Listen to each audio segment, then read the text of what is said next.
ईर्ष्यालु बहनों की कहानी भाग 1।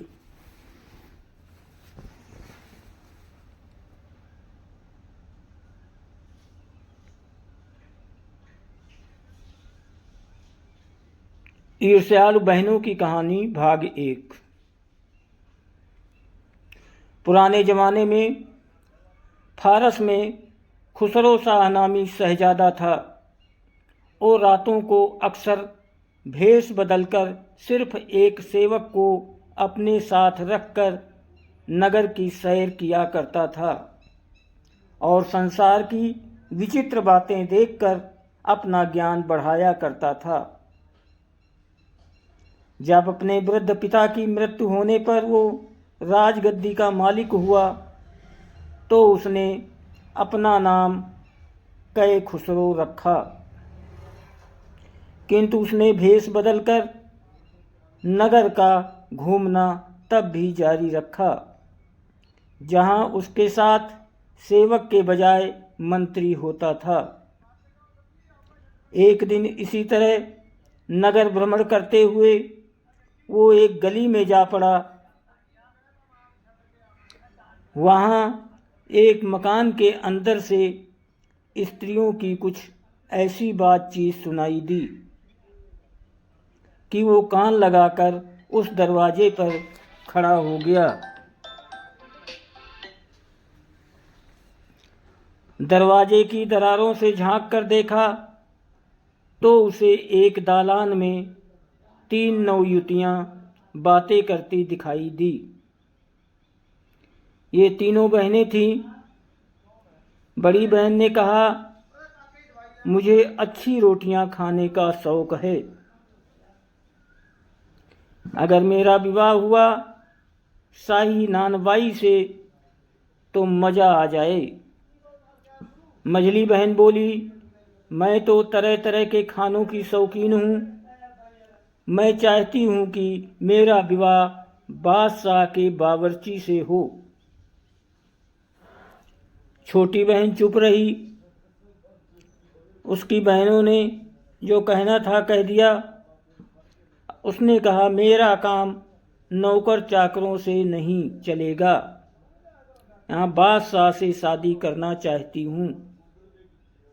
इतना ही नहीं, मैं चाहती हूँ कि बादशाह से मेरे एक बेटा पैदा हो जिसके एक ओर के बाल सोने के हों, दूसरी ओर के चांदी के। वो बालक जब रोए तो उसकी आँखों से आंसुओं की जगह मोती गिरें और जब वो हंसे तो उसके ओंठों में कलियां खिली हुई मालूम हों। उसकी बड़ी बहन ये सुनकर हंसने लगी और बोली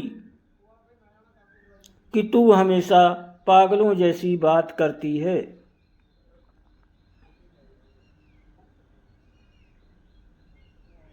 बादशाह को इस वार्तालाप से बड़ा कौतूहल हुआ। उसने अपने मंत्री को आज्ञा दी कि इस घर को अच्छी तरह पहचान रखो और कल सुबह इन तीनों बहनों को मेरे सामने हाजिर करो। मंत्री ने दूसरे दिन उसकी आज्ञा का पालन किया और तीनों बहनों को बादशाह के समक्ष लाकर पेश कर दिया।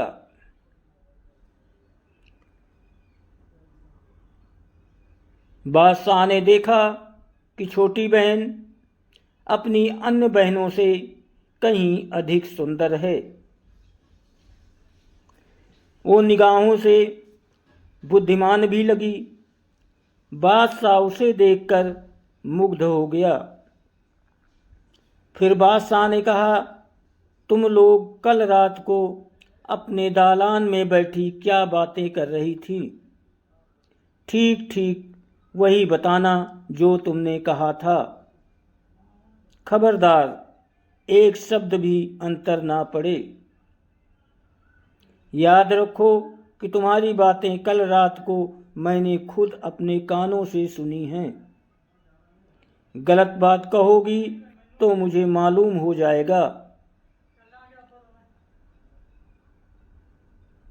ये सुनकर तीनों बहनें सिर झुकाए बैठी रहीं। लज्जा और भय के कारण उनकी जुबान बंद हो गई। पूछने पर उन्होंने कहा कि हमें कुछ याद नहीं कि हमने क्या कहा था।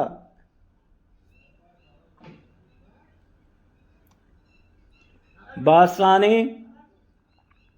उन्हें तसल्ली देते हुए कहा, तुम लोग भूली कुछ भी नहीं हो। निडर होकर बताओ कि कल रात आपस में क्या बातें कर रही थी। तुम कोई बुरी बात नहीं कर रही थी। मैं केवल अपने सामने एक बार फिर तुम्हारी बातें सुनना चाहता हूँ। बादशाह का काम प्रजा की आवश्यकताएं पूरी करना होता है। मैं भी जहाँ तक हो सकेगा तुम्हारी इच्छाएं पूरी करूँगा।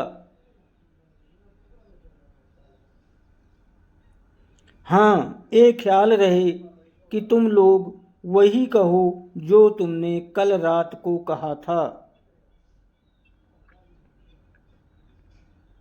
बयान बदला न जाए। मजबूर होकर तीनों ने एक एक करके बताया कि पिछली रात क्या कह रही थी।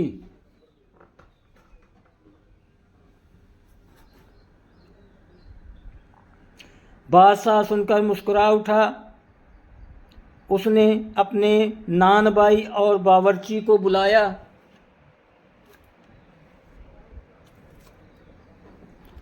और नानबाई को बड़ी तथा बावर्ची को मझली का हाथ पकड़ा दिया और कहा कि इन लोगों को बढ़िया रोटियां और सालन खिलाते रहना।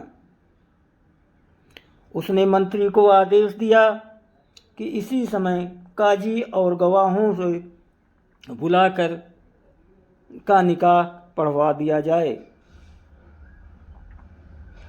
छोटी के लिए कहा, इसकी इच्छा थी इसके साथ मैं विवाह करूंगा। ये विवाह पूरी शाही शान शौकत से होगा, उसी तरह जैसे मैं किसी राजकुमारी को ब्याह रहा हूँ। मेरी शादी की इसी समय से तैयारियां शुरू कर दी जाएं। ये कहने के बाद वो उठकर दरबार को चला गया। बड़ी और मझली बहन की शादी उसी दिन क्रमशः नानबाई और बावर्ची के साथ हो गई। छोटी का विवाह पूरी धूमधाम से बादशाह के साथ बगदाद में हुआ और उसे शाही जनान खाने में पहुंचा दिया गया। दोनों बहनों को छोटी के भाग्य से बड़ी ईर्ष्या हुई। वे सोचती और आपस में कहा करती कि छोटी को तो एक बात मुंह से निकालने पर ही राजपाट मिल गया और हम लोग उसकी एक तरह से नौकरानियां हो गईं। एक दिन बड़ी ने मझली से कहा, ये छोटी ऐसी कौन सी हूर परी है कि इसे बादशाह ने ब्याह लिया। मुझे तो इस बात से बड़ा बुरा लग रहा है। मझली को भी बड़ा बुरा लग रहा है। आखिर बादशाह ने उसमें क्या देखा, उसे मलिका बना लिया। कही हुई बातों को क्या है, आदमी हर तरह की बातें करता है। मेरी समझ में तो छोटी नहीं बल्कि तुम बादशाह के योग्य थी। बड़ी ने कहा, मुझे भी ये देखकर आश्चर्य है कि बादशाह की क्या आंखें फूट गई थी जो उसने उस चूहिया को पसंद किया। उससे तो तुम 1000 दर्जे अच्छी थी। फिर दोनों और एक दूसरे को तसल्ली देने के काम नहीं चलेगा। बादशाह की निगाहों से गिराया जाए तभी मन को शांति मिलेगी। फिर भी उनकी समझ में ना आता कि इसके लिए क्या उपाय किया जा सकता है। यद्यपि ये बात ठीक थी कि जब वे दोनों छोटी बहन से मिलने जाती तो वो उनकी ही हैसियत का ख्याल न करती, बल्कि बहनों की तरह ही अपनेपन से उनकी अभ्यर्थना किया करती थी। फिर भी उनकी हैसियत उससे नीची थी ही। सभी लोग जानते थे कि वे दोनों नौकरों की स्त्रियां हैं और उनकी बहन रानी है। बादशाह भी अपने सेवकों की पत्नियों को क्यों खातिर में लाता। कुछ महीनों बाद रानी को गर्भ रहा। ये सुनकर बादशाह को बड़ी खुशी हुई। अब उन दोनों ने अपनी छोटी बहन से कहा, हमें इस बात से इतनी प्रसन्नता है कि बयान नहीं कर सकती। हम दोनों की इच्छा है कि तुम्हारी प्रसूति और उसके 40 दिन बाद तक तुम्हारी देखभाल पूरी तरह हमारे ही सुपुर्द हो। मलिका ने कहा, इससे अच्छा क्या हो सकता है। तुम दोनों मेरी माँ जाई हो, तुमसे बढ़कर कौन देखभाल करेगा। तुम अपने पतियों के द्वारा ये आवेदन बादशाह के सामने करो। आशा है वे इसे स्वीकार कर लेंगे।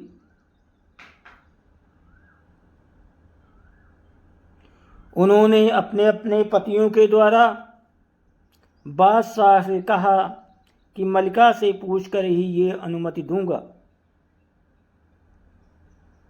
उसी से तैयार हो गई, क्योंकि उसने तो पहले ही बहनों की बात मान ली थी। बादशाह ने कहा, मेरी समझ में भी यही बात ठीक रहेगी। वे कुछ भी हों, हैं तो तुम्हारी बहनें ही। गैर आदमियों से तो अधिक अच्छी तरह तुम्हारी देखभाल करेंगी। इस बातचीत के बाद बादशाह ने दोनों बहनों को प्रसूति के समय मलिका की देखभाल करने की अनुमति दे दी।